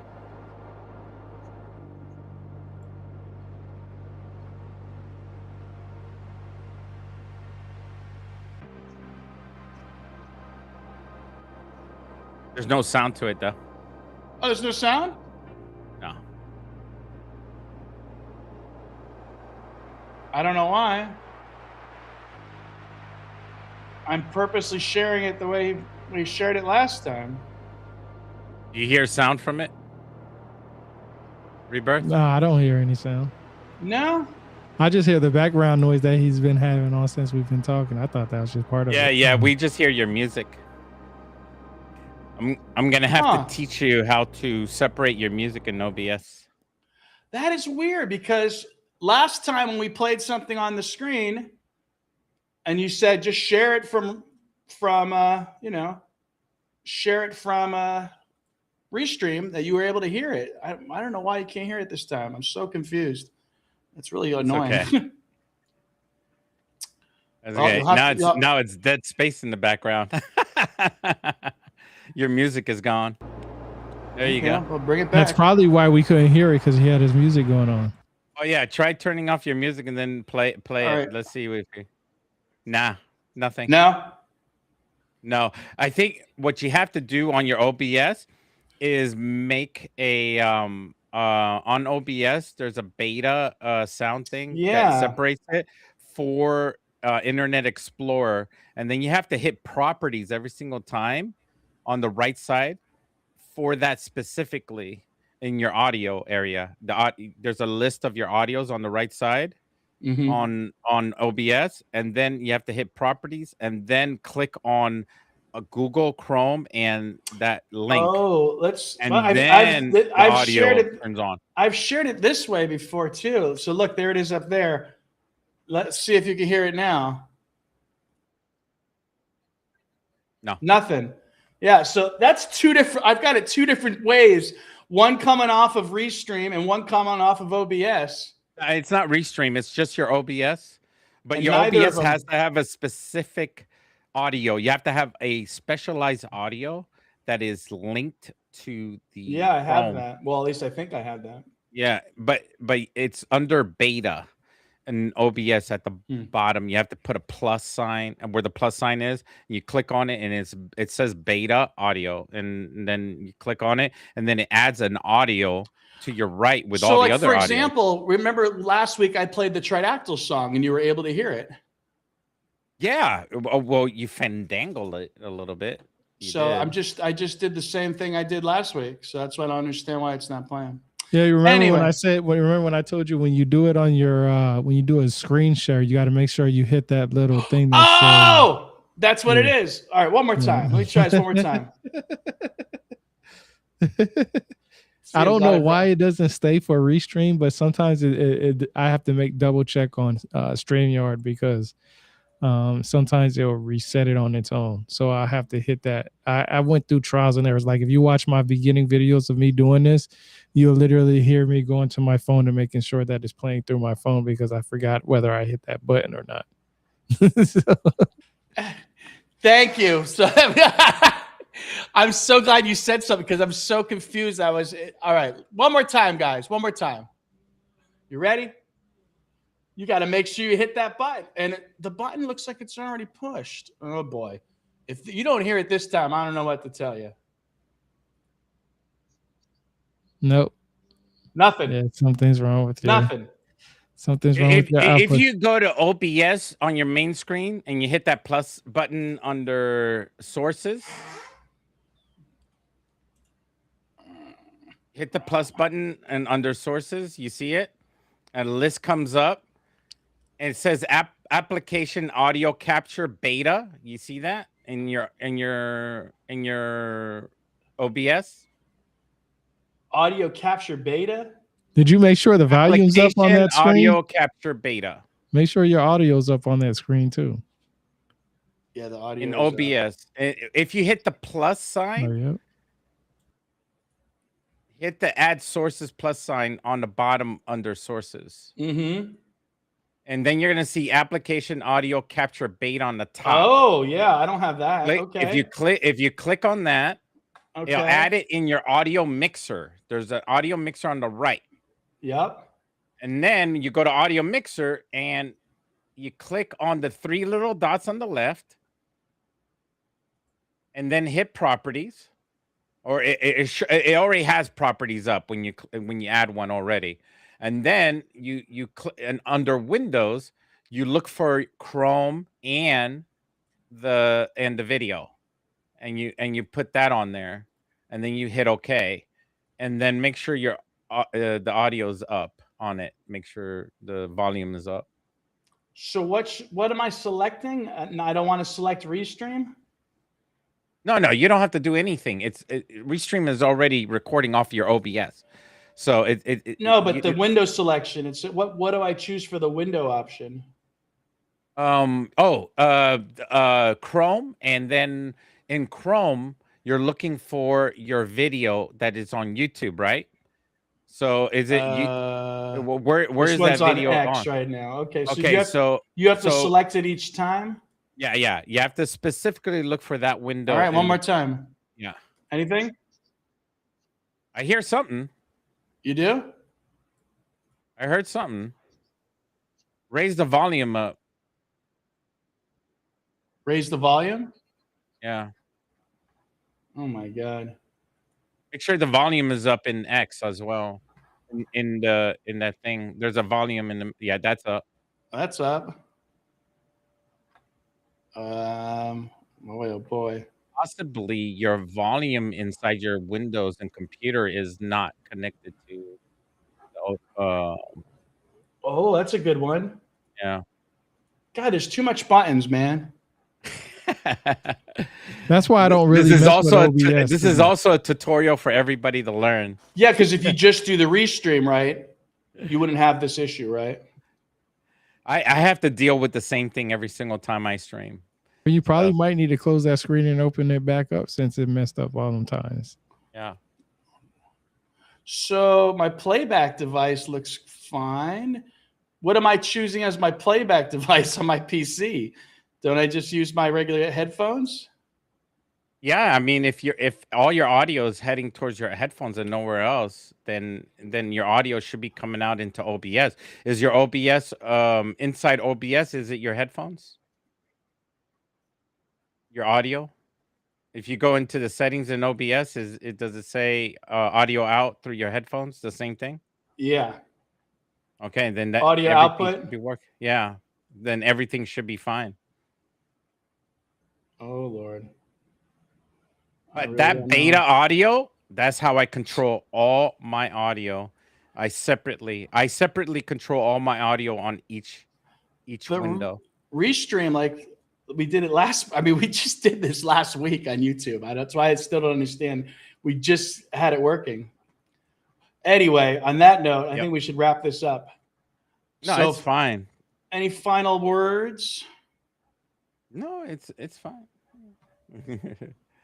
I'm happy to teach everybody how to mess around and because I've been doing this for 5 years, so it's kind of like a learning experience with OBS. It's so many things in OBS that you can do.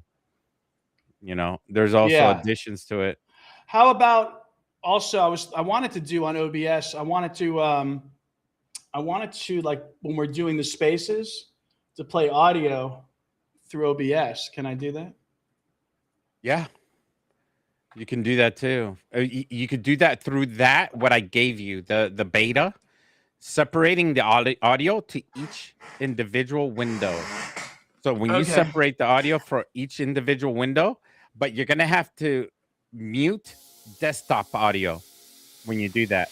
So if you mute desktop audio and then give audio to each individual window, then you have control of every audio. And then you can mute each individual object in your audio mixer.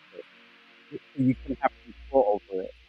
Like if you have Discord up, you can do that. You can have a separate audio for your Stream Deck, audio coming out of your Stream Deck. So if you have like a horn in your Stream Deck or something weird or quirky on your Stream Deck, and you want audio separate from that, you put it on Stream Deck audio separately. So you have a list of audio in on the right side. It's a lot of audios. It's like your own concert. Yeah. So it's not complicated. It's just, you know, you're giving yourself more options. It's weird that you guys could hear it, but it was too. Could you hear it on your side? Oh, of course he can. Oh, you could? Yeah, he can hear it. It's coming right through my headphones. Yeah, he can hear it. We can't Loud hear and it. clear. I have had that same issue. Really? People tell me I can't hear this. And I'm like, oh. So I had to separate all my audio out, and that's when people were able to hear everything, even my Discord, because I have a Discord channel, and I have people jumping into Discord talking, and people couldn't hear the people in Discord, so I had to separate my Discord channel, and people started to hear everybody that was in Discord. Or I could mute people from Discord. That way, if there's someone with foul mouth in Discord, I could just mute them. I have a button for that in my Stream Deck. So if you have some crazy conspiracy theorist named Fat Jesus. Yeah, so I don't know. I don't know if we answered this question. I don't know on the claws versus the nails. I don't think they have claws, guys. They have nails. I think they don't have claws. This looks like nails here. Yeah.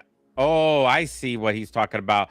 That one down there looks like a claw, doesn't it? This one does, but this looks like a nail. Yeah, that's a nail. You see that? And that's Alberto, guys.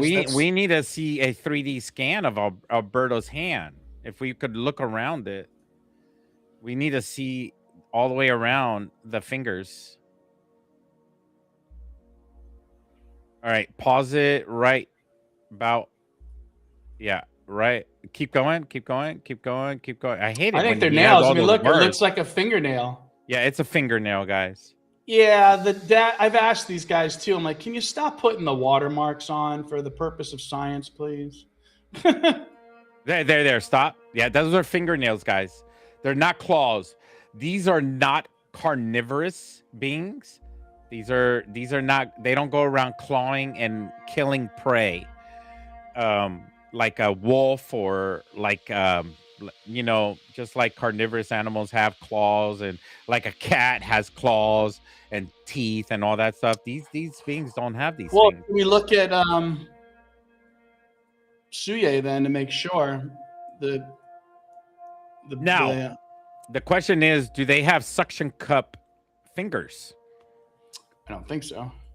Do they have? I mean, these are dried up fingers, so we don't know. Do they have the ability to grab and suction he's cup missing their digits. hands on if they are prey driven? Can they, or are they vegetarians where they Was this suction guy's cup? hands full, or are those missing bones? Almost looks like it's missing. Is it missing a digit at the end? It looks like it. Looks like it is. Looks horrifying. Looks like somebody was digging and they went like this with a shovel and just. So I'm just wondering if this hands. specimen actually has claws then, because this is the basal earlier version. There it is. That one looks like it's missing digits. That's what it looks like. It's missing the end fingers, doesn't it? Yeah, it looks like it. It looks like. Just, Or is that a claw though? What is that? No. I don't know what that is. I don't know what that is. That could be claws. Yeah. That. Oh, that's the feet. That's the feet. Oh. Well, this is the different specimen here. This is so this is the so-called insectoid. But what about the hand of that? Where's the hands? There's the hand right here on the right side. You see the right side? Around the butt, on the butt, down at the butt, on the bottom is the hand. But that's a foot. It looked right like there. it might have been holding its, NUTs. Yeah, it's holding onto his nut. All right, Look at guys. the brain on that. Yeah, this is the one where they were. the movie Aliens came from. They were saying that those were llama teeth, but llama teeth are solid and they don't. Bro, I'm sorry, but that looks like freaking Alien the movie. Yeah, again, makes that's you what- wonder how much of pop culture is somehow derived from. It's popping out of somebody's stomach. Well, and when you think of the larva, in my opinion, are burrowing their way through, and now we have that alien. Yo, hold up. Hey, that's another thing that I gotta tell you before we end this. So I told you I've been watching Stargate SG-1 lately. And I forgot, and it just hit me. I'm now on like the 4th or 5th season, but it just hit me when you kept talking about the larva. In Stargate, they have what they call the gold or whatever. Yeah, in their stomachs, and it's X marks the spot. Amazing it looks like that I an can say X, that. and the X marks the spot, which literally, if you go to ancient Hebrew, is TAU or TAV, which means that is X marks the spot. Same thing there, the identification of Jesus dying on the cross. The X and the cross has a lot of similarities with each other in ancient Hebrew, but the stomach, the gold, is that outer species or an individual that inhabits another species of body, a physical body, and uses its body as a vessel of some sort. No different than when you watch Avatar, when they use the consciousness of changing their. And also in Star Trek, there is the what are they called? Jesus? Yeah, there you go, the gold right there. Yeah, that's what I'm saying. The serpent. That's what I'm saying, man. Look, I'm telling you, this mythology is crazy because. Hey, there's your sock puppet. Yeah, that's what I was going to say. What are the species of Jadzia Dax? The Trill. The Trill are a symbiotic life form with two species. A worm within this. But this is what you was talking about. How much of our history or how much of our stuff is in these so-called TV shows and movies, and this is something that's literally in there. I mean, it looks like a serpent to me of some sort. Yeah. Could it be? It could have been like a. I mean, it's all in the depictions. And why did they include the X, meaning X marks the spot? And you're looking at all these symbols and symbology within it. And you're just like, dang, how much are they telling us that they're just making fun of us, or this is entertaining for them to continue their traditional? Look, I'm going to be so the grounded guy in this conversation. Okay. All right. They're tapeworms. Okay. It's basically us going through the horrific, human beings going through the horrific bathroom experience of tapeworms dangling out of your back end. Yeah, but again, and that's why those stories came to life for thousands of years. We don't have to make up tapeworms dangling around. We don't have to make up an explanation out of your now, body. because I'm finding larvae in the tridactyls, so you don't need to make up something. That's what when you kept saying that. Is people are just inventing imagination from tapeworms coming out of people's bodies, and then they started making dragons and saying dragons coming out of your back end going, ah! You know, you're making up stuff. You're making up stuff to fit the narrative, when in reality we have larvae in the bodies. I don't know, man. I'm just using common sense. I mean, I'm a human being. If things come out of my body, I'm gonna tell y'all. I'm gonna tell you another thing that's so interesting that you say that, because there's a Futurama show that actually has where Fry eats a egg sandwich from a gas station, and these worms in his body creates his body into where he's like almost this perfect individual. Like, he's so strong. He has the right words that he can say, or words he can say. And then he can play this certain instrument with like it's no other. Like, it's just so easy. So I'm telling you, they tell these stories. These stories are inside all these television shows and movies and all this other stuff. Like, you don't really see it until you start reading about it. Like, this is in mythology like crazy. That's why I brought up the SG1, because here's the Trill symbiotes. I mean, it's just another story. So you got we could all say that the aliens spawned all of this, but then it's just where a is that bigger coming tapeworm, from? guys. A bigger tapeworm. Can you imagine that coming out of your back end? You know, that would hurt. But to see the difference is that you're making up something, and I'm saying, but I have evidence for something else. You see what I'm saying? I don't know, man. I'm speaking for those that think it's tapeworms.